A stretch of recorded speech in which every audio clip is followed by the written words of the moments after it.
Bonjour à tous, on se retrouve nouveau CQFR sur la chaîne Basket Session Rivers. Vous connaissez l'adresse, vous connaissez le rendez-vous. On est avec Shai. Shai, plusieurs matchs au programme, 11 si j'ai bien Ouais, compté. Alors, on il est va chargé. pas parler en détail de tous les matchs. Je te propose qu'on commence d'abord par le comeback de la nuit, le comeback de la saison, peut-être Ouais. même. L'un des 6 comebacks les plus dingues de ces 25 dernières années, c'est celui des Hawks contre les Celtics. En plus, victoire d'Atlanta 120-118. Alors déjà, battre Boston, c'est un Mmh. exploit en soi. Mais en plus, battre Boston sans Trae Young et sans Jalen Johnson, c'est encore plus beau, même s'il y avait aussi des absents du côté de Boston. Et battre Boston après avoir été mené de 30 points, c'est un scénario difficilement imaginable, mais c'est bien ce qui s'est passé cette nuit. Victoire d'Atlanta 120-118. Énorme relâchement des Celtics qui étaient donc à +30 à quoi? 4 minutes de la mi-temps? Ouais, Il y avait 68, 68-38. ouais, 38. 68-38.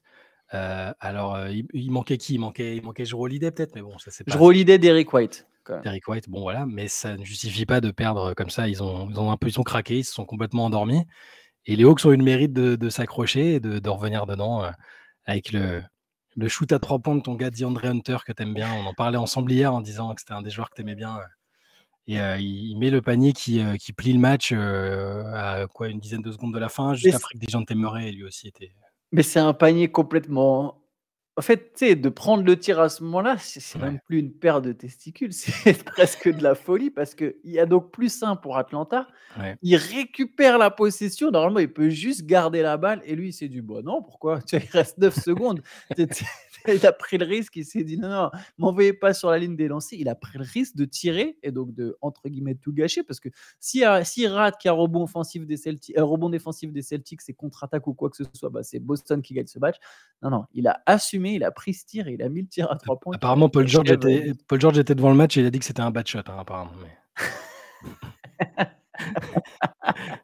mais bon, très bon, très bon, très bon. il a d'autres soucis à régler le pauvre, mais Non, mais on y viendra après. Mais oui, du coup, bah, c'est la 15e défaite de la saison pour Boston, seulement en ils 72 matchs. ils étaient sur une série de 9 victoires de suite, 20 victoires en 22 matchs.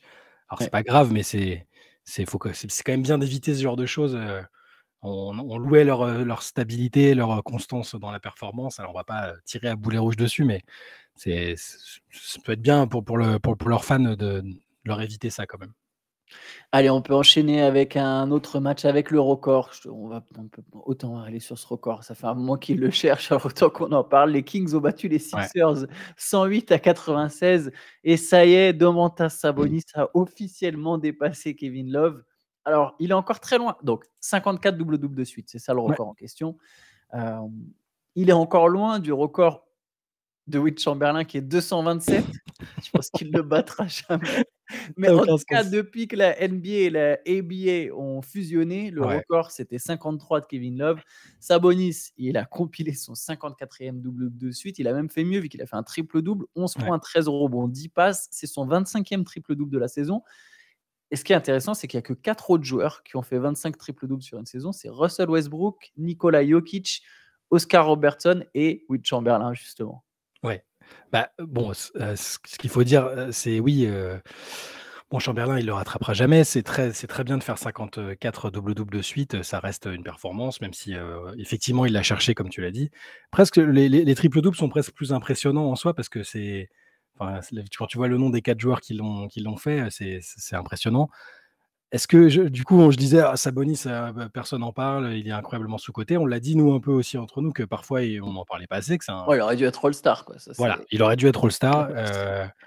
c'est en ça, c'est admirable. Après, j'espère pour les Kings que ça va se traduire par quelque chose de bien, enfin que c'est pas juste une série statistique comme ça qui lui tenait à cœur et que les performances vont suivre. C'est un joueur extrêmement important au même titre que Fox pour Sacramento et là, ça s'est produit dans une victoire, donc c'est bien.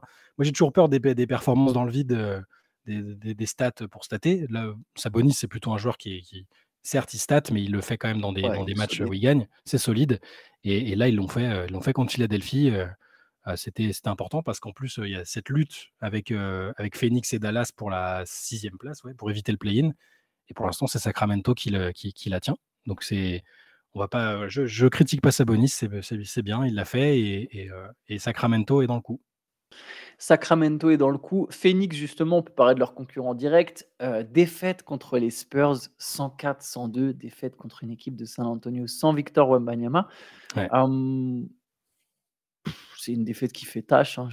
Ils ont parlé de défaite inacceptable. Bah, c'est inacceptable, hein. C'est j'ai 36 points de Devin Booker, 29 de Kevin Durant et quasiment rien autour. Même Grayson Allen en 35 minutes, il a mis 6 points. Bradley Beal a mis 9 points. Et il s'est blessé en plus. Ouais. Enfin, il est Est-ce sorti que à 3 minutes de la fin, il s'est blessé au alors il s'est excuse blessé au doigt, donc ça va aller, mais enfin, j'imagine que ça va aller, mais je vais te donner les stats de Bradley Beal sur ses 4 derniers matchs. mmh, 3 points, 12 points, mais avec 9 passes, 13 points avec 12 passes et 9 points.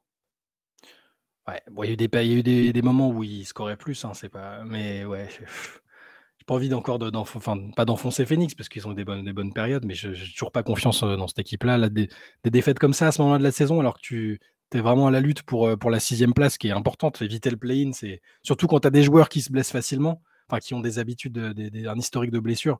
Si tu peux éviter des matchs, coup près comme ça, c'est quand même bien.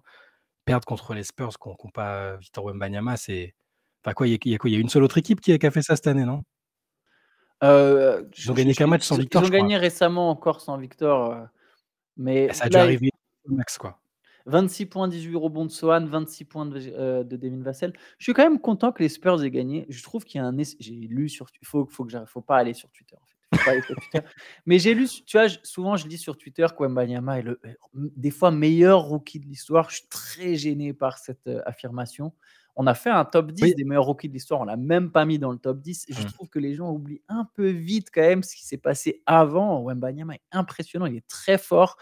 Ses stats sont impressionnantes. Faut pas oublier qu'il joue dans une équipe quand même assez faible et surtout, faut pas oublier que par meilleur, il y a des fois l'impact et les Spurs sont à 16 victoires, quoi. Ça reste une équipe qui gagne très, très peu de matchs. Ils sont partis pour faire la pire saison de l'histoire des Spurs, donc j'ai beaucoup de mal avec ce postulat. Et autre chose que je dis parfois, c'est le fait que les Spurs sont complètement nuls au-delà de Wembanyama. Alors, Non, ça, c'est c'est une pas équipe vrai. faible, hein, mais je trouve ça faux aussi et je suis content de voir les Spurs aussi un peu gagner sans lui. Rappelez que Vassell, c'est quand même un talent, que Sohan est un talent Je qui est suis ultra content pour critiqué, Son, mais c'est moi. un Ouais, ouais, exactement, c'est quand même un ouais. vrai bon joueur. Alors c'est une équipe faible, c'est pas une très bonne équipe. Évidemment qu'elle est meilleure sans Wembanyama. Évidemment que Wembanyama a un gros impact, mais il n'est pas non plus un rookie qui fait gagner son équipe comme l'ont fait certains rookies, hein. Je trouve qu'on a Ouais. vraiment la mémoire courte. Il y a des rookies qui, direct, ont porté leur équipe à 45 wins et c'est pas forcément toujours des bonnes équipes. Donc voilà. Faudrait Ouais, requalifier, en fait. c'est ouais, C'est peut-être un des 10 rookies les plus impressionnants, on va dire. ça oui, ça c'est Voilà. ça je suis prêt à l'accepter. C'est pas un meilleur, Mais c'est enfin, on avait fait le top 10, Mais je suis historiquement, impressionné voilà. par Wembanyama, hein, d'ailleurs, Mmh, hein. Je trouve et pour moi, le futur est radieux pour mmh. Wembanyama. Je sens que ça va être un joueur vraiment exceptionnel, Voilà, il c'est pas et une top 10 saison all time, mais ouais. dans l'histoire moderne récente, il est dans le top 10 des rookies les plus impressionnants après. Mais je partage ton avis, quand on a fait le top 10, on l'a pas mis dedans parce qu'il y avait tellement de mecs qui ont fait des trucs invraisemblables, que ce soit il y a très, très longtemps ou il y a moins longtemps. Et ouais, non, je suis d'accord et je suis content. Je suis aussi content quand on voit les autres joueurs des Spurs parce que c'est aussi rassurant pour lui. Parce que lui, il a cette approche de dire, non, non, moi enfin, il aime ses coéquipiers, il aime quand Sohan est performant, il a une vraie connexion avec Devin Vassell, on l'a vu, ils s'entendent très, très bien. Et bah, je suis content de voir Sohan, faire l'un de ses meilleurs matchs, de la saison, tout court. Ouais. C'est aussi encourageant pour les Spurs pour après, parce qu'on a quand même bien compris que les Spurs, tablaient, misaient sur ces joueurs-là aussi, pour entourer Wembanyama. Il y aura des ajustements, tout le monde ne restera pas, tout au long du projet sur les 3, 4, 5 ans. Mais ils croient en Sohan, ils croient en Devin Vassell et c'est aussi bien de les voir faire ça. Ça n'enlève rien au fait que c'est une énorme faute de la part des des Ouais, des Suns dans ouais. cette non mais dans cette course-là, qui est importante. Tu peux enfin perdre, contre San Antonio, c'est enfin bon, voilà, on va pas les enfoncer, mais ça c'est pas rassurant. Bradley Beal blessé au doigt, c'est voilà, on en reparlera. On va voir de quelle manière ils finissent la saison, mais je suis toujours pas rassuré pour un sou par les Suns. Au-delà du talent, étourdissant de Booker et de Durant, je suis pas très rassuré. Bah, pour l'instant, les Suns sont 8e. On se dirige vers play-in de la mort un peu à Ouais, l'ouest parce que ça c'est pour bien. l'instant, les affiches du play-in, c'est Dallas, Phoenix, Los Angeles, Golden State. Alors c'est pour l'instant encore sujet à changement. Donc Dallas, j'y viens. Les Mavericks ont battu le Jazz 115-105. Pour l'instant, Dallas fait le taf, hein. Dallas est sur 4 victoires de Ouais. suite. Sauf que bon, ça ne suffit pas à repasser dans le top 6. Mais pour l'instant, Dallas est lancé sur une bonne période. 29 points, 12 rebonds, 13 passes de Doncic, 27 points de Kyrie Irving. Et voilà, 4e victoire de suite. Grosse défense dans le 4e quart-temps. Ils ont concédé que 17 points et donc 4e victoire de suite, comme tu le disais. Ils sont à égalité quasi parfaite avec les Kings. Je pense qu'il y a peut-être juste Oui, est-ce que c'est le ils n'ont tiebreaker, pas le ils ont le même tiebreaker. bilan. Voilà. Il est à l'avantage de Sacramento, mais Ouais, donc c'est ça. donc eux font le job contre une équipe inférieure. Il n'y a pas à l'extérieur qui plus est. Donc tu as raison de dire que Dallas est en train de faire le job et contrairement aux Suns, un peu plus de certitude ces derniers temps en tout cas. Ouais. Et tu l'as dit, les 17 points encaissés dans le 4e quart-temps, c'est assez important. Ouais. Ça montre encore une fois que Dallas est capable de faire des stops, même si c'est Mmh. contre une équipe comme le Jazz, c'est toujours bon à prendre. On peut parler d'une autre équipe de l'Ouest qui va pas très fort. C'est les Clippers qui sont passés 5e. Ça y C'est est. fait, ça y est, tu bien vu.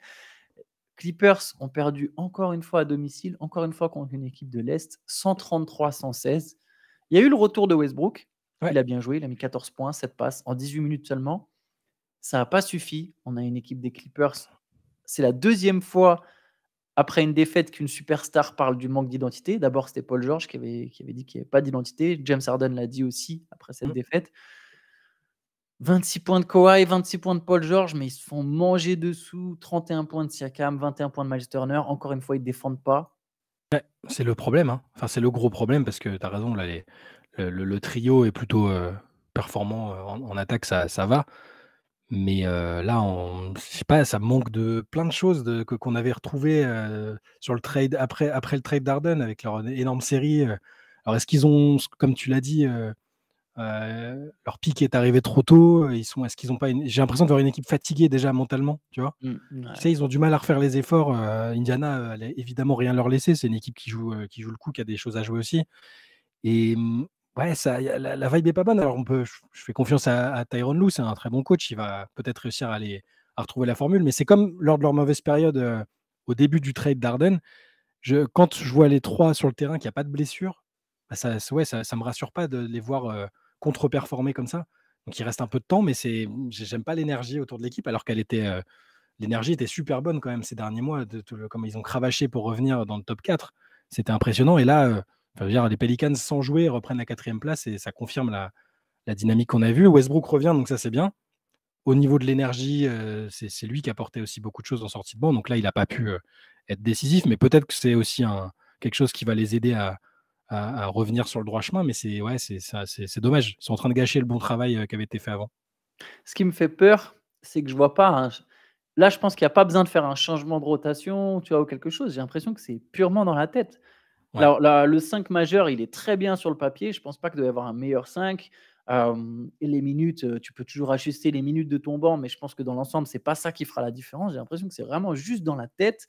Et c'est là où c'est plus problématique, c'est qu'on le dit souvent, je suis pas sûr qu'il y ait un leader dans ce navire. Tyronn Lue, c'est un leader, il a une Leader, ouais. voix, il a quelque chose, mais tu as aussi besoin qu'il y ait un joueur qui le fasse. Ça peut pas être qu'un coach. T'as vu ce qu'il a dit, Tyronn Lue? Ils lui ont parlé de la question de l'identité, là, vu que ces joueurs l'avaient abordé. Il a dit: «Notre identité en ce moment, c'est d'être soft». En mode, c'est le même Et avec il a Kobe, pas tort, hein. avec Kobe qui dit à Dwight Howard à l'autre bout du banc: «Soft!» C'est Ouais, fou comment c'est un les peu ça. équipes de James Harden ont quand même cette capacité à être soft, hein. C'est pas pour remettre la faute sur lui, c'est et pas le seul, hein, mais c'est quand même alors qu'en plus, l'ironie, hein, c'est que les Clippers, depuis Kawhi et Paul George, je trouve que c'était les équipes des Clippers. Alors, ils se sont écroulés dans la bulle, Mmh. mais à l'échelle des Clippers, c'était les équipes les plus fortes mentalement qu'on avait vues à l'échelle des Clippers. Ça veut pas dire que c'était les plus fortes Oui. de la ligue mentalement, mais ouais, les plus résilientes, courageuses, et cetera. Et là, c'est pas trop le cas. Alors, je mets pas nécessairement ça sur le dos d'Harden, mais il faut Non, que dans la voilà, tête, il y ait quelque chose qui se passe. Et je sais pas si Westbrook, est-ce que Westbrook pourrait être le leader qui dynamise le tout en sortant du banc? On verra, mais il y a besoin d'un mec qui distribue quelques claques dans le vestiaire, là. et leur calendrier, je suis en train de regarder leur calendrier parce que donc ils ont perdu 6 de leurs 9 derniers matchs pendant que derrière, les Pelicans cravachent. Mais sur la fin de saison, ils doivent encore jouer, les Kings, les Nuggets, 2 fois les Suns, les Rockets, dont on va sans doute parler après, qui eux aussi sont dans une forme énorme. Mmh. Des équipes qui jouent des trucs, hein, les Cavs, il y a que les Hornets vraiment qui vont affronter, qui sont, et le Jazz, voilà, sur les derniers matchs. Mais sinon, attention. Et si tu regardes le classement, ils sont même pas sûrs de finir 5e en fait, hein. C'est ça. y a encore un monde Il y a que où 2 ça va victoires au d'écart play-in. avec les autres, ça peut Ouais, aller au play-in, ce serait catastrophique avec, ils avaient été tellement faudrait bons vraiment jusque-là. s'écrouler, mais c'est possible. Mmh. Bah, tiens, tu as parlé des Rockets. Les Rockets, 9e victoire de suite, alors c'était contre les Blazers. Houston qui revient en nombre de victoires, même bilan que Golden State en 36 victoires chacun. Houston a une défaite de plus. Houston est donc tout près de la place de Golden State. Golden State a aussi un calendrier difficile. Ouais. Houston pourrait repasser devant. Ça ne voudrait pas forcément dire que les Rockets termineraient 10e, mais Houston pourrait prochainement repasser devant. Après, il y aura un Houston-Golden State qui sera très déterminant, je pense. Mais donc, Houston, 9 victoires de suite, 110-92 contre Portland, 27 points de Jalen Green. Alors, il était très maladroit, 9 sur Mmh. 26, mais bon, il a quand même mis ses 27 points. Il y a tout autour. D'ailleurs, c'est vraiment lui qui devient Quel go to guy, le hein. go-to guy Ouais, plus que ouais. Fred VanVleet. Et il y a un truc qui se développe sans Şengün. J'adore Şengün. J'adore Bah Şengün. oui, moi aussi, ouais. Mais ça défend quand même nettement mieux sans lui. Ça joue plus vite, ce qui arrange plus Green. Ça joue beaucoup plus vite, même pas juste plus vite, ça joue beaucoup plus vite, ce qui est pratique pour un mec comme Green. Il y a plus d'espace. Ça développe Amen Thompson qui est beaucoup plus à l'aise parce Mmh. que maintenant Jabari Smith est le pivot titulaire, c'est un pivot small ball. Ça joue small ball mais avec des grands. Donc des mecs assez polyvalents, assez athlétiques. Ça profite à Amen Thompson qui voilà, il a fait 12 points, 9 rebonds. Il est sur une bonne période lui aussi. Il se montre beaucoup plus que son frère en ce moment. On comprend son statut de 4e choix de draft et ça défend beaucoup mieux sans Alperen Şengün quand même. Ouais, et alors on peut se dire que quand il reviendra, il va travailler là-dessus. Il y a des joueurs, qui étaient plus ou moins des moins-values, défensivement, qui sont devenus des joueurs corrects. Il est encore assez jeune, donc je ce que j'aime bien à Houston, c'est ça, c'est que tu as raison, là, ça se développe sans lui. On voit des joueurs se révéler, Jalen Green, dans lequel je croyais pas beaucoup, qui est vraiment en train d'acquérir une régularité. Même c'est ce qu'a dit Udoka après le match, hein. Il a dit même, là, il a galéré au shoot, mais Il défend mieux il aussi, a hein. voilà, il a grindé, il s'est accroché, et il finit avec 27 points. Il a eu l'impact positif, sur le match. Il y a un monde où l'année prochaine, moi je suis vraiment curieux de cette équipe la saison prochaine, qui joue le play-in ou pas, parce qu'ils ont un coach qui est tout de suite dans la compète. Et si tu joins là cette bonne dynamique sans Şengün à ce qu'apporte Şengün, plus peut-être un peu de progrès défensif de sa part, ça fait un beau bazar quand même, hein. Ils ont de quoi faire. Ils ont un meneur, qui a été All-Star, qui a de l'expérience, les jeunes autour qui progressent, un super coach. Je me projette déjà, mais c'est déjà l'équipe que je vais avoir envie de suivre l'année prochaine, une des équipes que je vais avoir le plus envie de suivre la saison prochaine. Et je dis ça alors ils vont peut-être déloger, faire une sensation et déloger les Warriors. On n'en est pas encore là, mais attention quand même, ils commencent à sentir le souffle des Rockets, dans la nuque là, quand même. Ouais, complètement. Victoire de New York contre Détroit, 124-99, grosse perf de Dante! Dante Exum. Ouais, Alors, il y a eu encore un triple-double de Josh Hart au passage. Je commençais avec ça. C'est il le est mec qui est fatigant. développé en menace de triple-double tous les soirs. 11 points, 14 rebonds, 10 passes. Mais donc surtout 40 points de Dante DiVincenzo. 11 paniers à 3 points en 20 tentatives, hein, quand même, à lui tout seul. Ils l'ont Il et en mais il en c'est met pas de sa 11. faute. Franchement, c'est pas de sa Ouais, faute, parce bah, que j'étais devant le match, ils l'ont incité, ils l'ont poussé. Tu as la salle qui arrêtait pas, et qui tout le monde voulait qu'il ait le ballon. Il était presque gêné, il l'a dit après, donc mais c'est une il soirée a battu le record pour lui. record. Le Soirée record pour un record. joueur des Knicks c'était le record qui appartenait à Evan Fournier et J.R. Smith avec Ouais. 10 chacun. Evan Fournier était en face, il a mis 15 points d'ailleurs Fournier pour les Pistons. Mais donc DiVincenzo a battu ce record. Je vais aller regarder pendant ce temps, je vais te laisser la parole, je vais aller regarder les stats de DiVincenzo depuis le All-Star Game parce que j'ai Il est l'impression que c'est absolument il est insane. chaud cette saison, il est vraiment même C'est vraiment un bon joueur, hein. ouais, Offensivement, enfin mais défensivement s aussi, mais soirée record, parce que record personnel en NBA, 40 points, et record du nombre de paniers à 3 points, comme tu le disais, inscrit par un joueur des Knicks avec 11, heu, devant Evan Fournier, ouais, qui était là. Mais, DiVincenzo, super rapport, il est encore plus tranchant depuis que Randle et Anunoby sont blessés, et il fait une saison, c'est une super recrue, quoi. La mafia de Villanova, ils ont vraiment bien fait de se réunir, parce que entre Josh Hart qui fait des triples-doubles, DiVincenzo qui fait la meilleure saison de sa carrière, Jalen Brunson, n'en parlons même pas. Josh Hart, enfin c'est très fort. j'ai ses stats depuis le All-Star Game, c'est ça que je voulais voir. Il est à 19 points de moyenne Mmh. depuis le break du All-Star Game. Évidemment, c'est lié au fait qu'il y avait des absents, mais c'est très, très fort. 37 à 3 points. C'est un joueur qui était aux Warriors l'an dernier. Moi, Ouais, je pensais que c'était une super pioche pour Golden State la bah, saison oui. dernière. Ça a pas fonctionné plus que ça et quand je Non, vois son apport aux Knicks, je me dis: «Mais il sera aux Warriors là?» Ça serait bah, lui à oui. la place de Podziemski dans le 5 majeur, tu sais? Ils ont un profil un peu similaire. Mmh. En meilleur défenseur plus expérimenté et meilleur joueur aujourd'hui. Je me dis: cette équipe des Warriors, elle serait différente. Et ouais, les Knicks, très joli coup d'avoir signé ce gars. Ah, c'est ça, ils tiennent la baraque. Il a que Ils tiennent 27 la ans en plus, baraque hein. sans. I Ouais, il a que 27 ans, c'est un non, vraiment super joueur. Moi, je l'aimais à la fac, je l'aimais bien. C'était le MOP du Final Four ouais, avec du Final Villanova. Four. Il a capable de prendre feu, enfin super, super joueur très complet. Je te rejoins, j'étais un peu déçu que ça fonctionne pas aussi bien que prévu, avec les Warriors et la pioche d'Enix, c'est magnifique là. C'est Et, super et, joueur. et sinon, Détroit, hein, mon pari, c'est mort, ils termineront Ouais. dernier, hein. Parce que Bah, 12 surtout que victoires, là, ils font complètement tourner. Il n'y a plus un seul titulaire qui joue. mais aussi et surtout, les Wizards gagnent des Et que matchs maintenant. j'allais y Bah, venir. qu'est-ce qui se passe? 3e victoire de suite des Wizards qui ont battu les Bulls 107-105. 23 points de Jordan Poole, 19 points, 12 rebonds de Corey Chris Peart, 14 points, 15 rebonds de Richaun Holmes. Ouais. Voilà, victoire contre Chicago. Chicago qui réussit à perdre contre Washington à domicile. Ouais. Ils peuvent encore finir 10e et perdre l'avantage du terrain, par rapport à Atlanta. Ah oui, sur le play-in. Ouais, Et tu as raison, on devrait sanctionner les équipes qui sont trop loin au play-in. ouais. Ils ont 5 bon, Philadelphie est pas dans une bonne passe non plus, donc il y a 5 victoires d'écart entre Philadelphie 8e et Chicago 9e.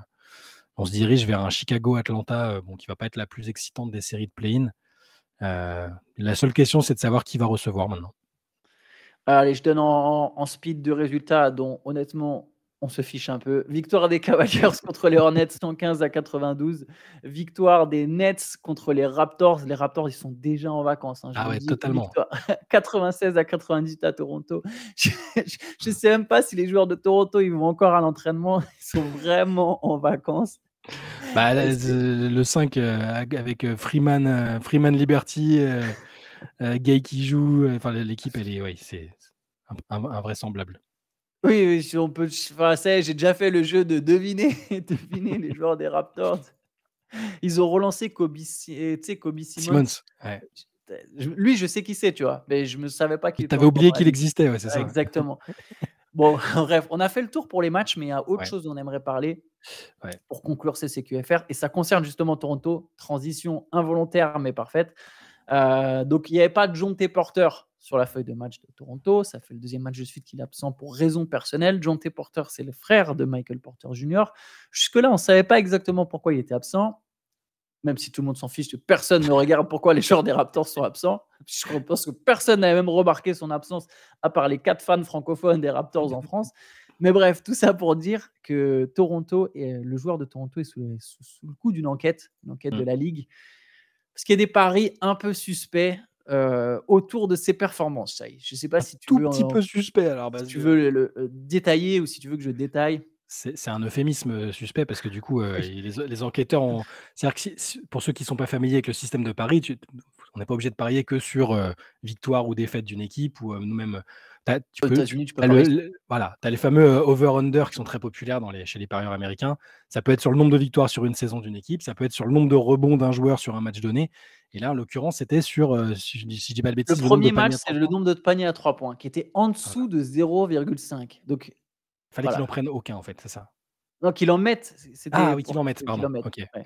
Mais oui, Qu'il en mette aucun. il y a eu des mises, avec des montants qui ont aucun sens.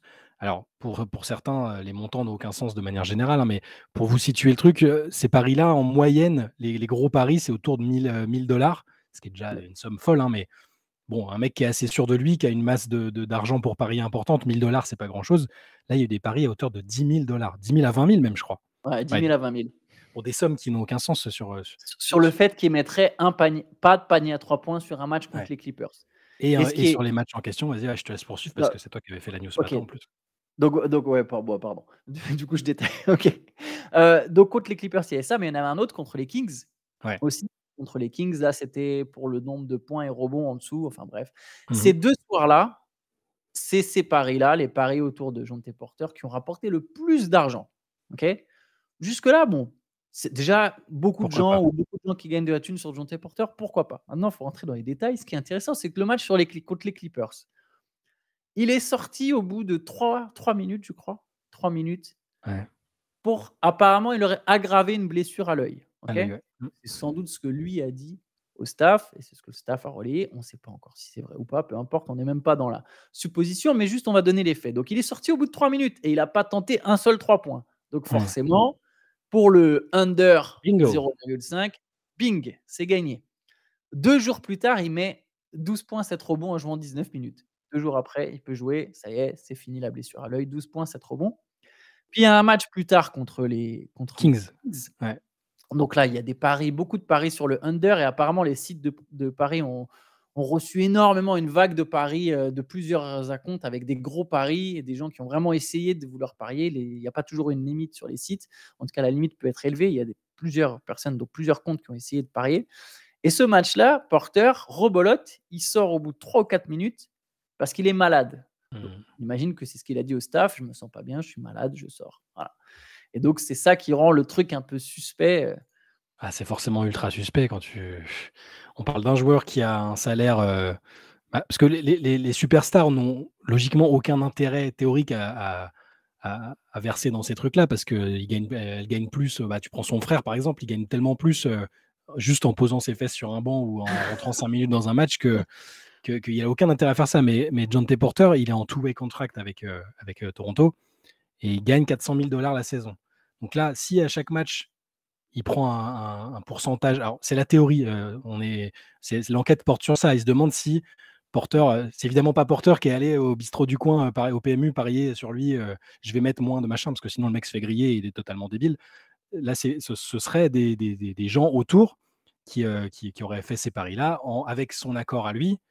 Il leur aurait supposément dit bah oui, allez-y, pariez là-dessus. Je vais essayer que ça se réalise et il prendrait un pourcentage. Enfin, c'est comme ça que ça s'est passé dans les autres histoires de ce genre, dans l'histoire du sport et des paris sportifs.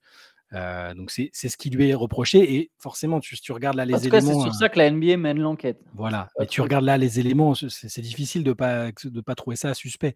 Les gens qui connaissent un peu les paris, dès qu'il y a une somme très élevée sur, quelque chose, c'est que quelqu'un a eu un type, une indication et l'indication en question, dans ces situations-là, c'est souvent, un joueur ou des joueurs ou une équipe qui a accepté soit de lever le pied, soit de tout faire pour réaliser, le pari en question. Donc on va pas non plus, tout de suite, l'envoyer en prison, hein, garçon, mais les éléments sont c'est assez à charge contre lui. Il y a de quoi faire pour les enquêteurs là et ça nous amène à, c'est la période là, peut-être que la vigilance est accrue depuis que, Rudy Gobert a parlé de ça et il s'est pris une amende là-dessus. Alors, c'est Oui, pas c'est la même pris une situation. amende Il a sur le il a geste, parlé des arbitres. oui, non, mais il s'est pris une amende, pas sur ce qu'il a dit en Non, c'était pas conférence sur de ça. presse, c'est sur le Mais geste qu'il a c'était fait voilà, auprès des arbitres. bien sûr. Mais c'était dans la foulée. Après, il a Pour insinué que les paris sportifs, avaient un impact dans le sport et on peut dire il a peut-être lié ça à la décision de l'arbitre en question, qui l'avait sorti du match. En gros, c'est ce qu'on avait pu comprendre. En tout cas, Oui, il a pu dire, bah oui, s'il prend ces décisions-là, c'est sans doute parce qu'il a un intérêt à le faire, peut-être au niveau des paris, machin. Bref.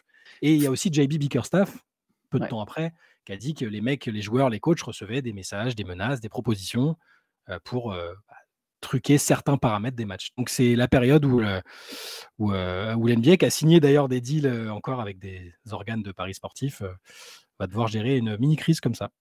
Ah oui, puisque Adam Silver, c'est un grand avocat de la Mmh. légalisation des paris. Bien avant d'être commissionnaire, il a Ouais, toujours milité en faveur de ça. Là, maintenant, sur le League Pass, il y aura justement un accord pour parier directement en sur League live, ouais. Pass. Mmh. Il va là-dedans, il s'enfonce là-dedans. Attention, c'est une manière de faire rentrer le loup dans la bergerie, pour reprendre une expression française. Donc, voilà. Donc, faut faire gaffe à ça. Je pense que ça peut aller loin. On verra ce que ça donne pour Jontay Porter. Et il faut On va juste se préciser, l'intérêt qu'a la NBA à laisser entrer l'eau dans la bergerie, comme tu dis. C'est que, DraftKings et compagnie, tous ceux qui sont maintenant, impliqués avec la ligue pour ces paris-là, en direct ou pas, à mettre des sommes, invraisemblables pour être dans l'affaire. Donc ça fait gagner énormément d'argent à la NBA, le simple accord, le simple deal de sponsoring. Je crois pas que la NBA gagne des sous sur chaque pari qu'un tel va ah faire, c'est non. pas ça. Voilà, Mmh. c'est le sponsoring qui est gigantesque, on n'a pas le montant, mais Heu, c'est aussi pour ça qu'Adam Silver a poussé. Donc là, du point de vue financier, c'est compréhensible, mais par contre, c'est très dangereux. On peut se retrouver avec des situations comme ça où, avec des joueurs ouais, pas d'un standing, très élevé, sont tentés de répondre favorablement aux propositions qui pourrait y avoir, là-dessus. Bon, on va s'arrêter là. On va de toute façon, on suivra ça de près. Mmh. On se retrouvera. N'oublie pas d'ailleurs, j'y pense, le podcast d'hier est toujours disponible. On est revenu sur Miami. C'est une équipe qui peut intéresser beaucoup de monde. Le Heat, c'est une équipe qui peut diviser. Ça a divisé au sein de la rédaction. On a fait un podcast, voilà, un peu au travers du surcoté, sous-coté. Donc, allez checker ça. Nous, on se retrouve ce soir pour une late session 23h sur Twitch et demain pour un nouveau CQFR. Bonne journée à Yes, tous. bonne journée.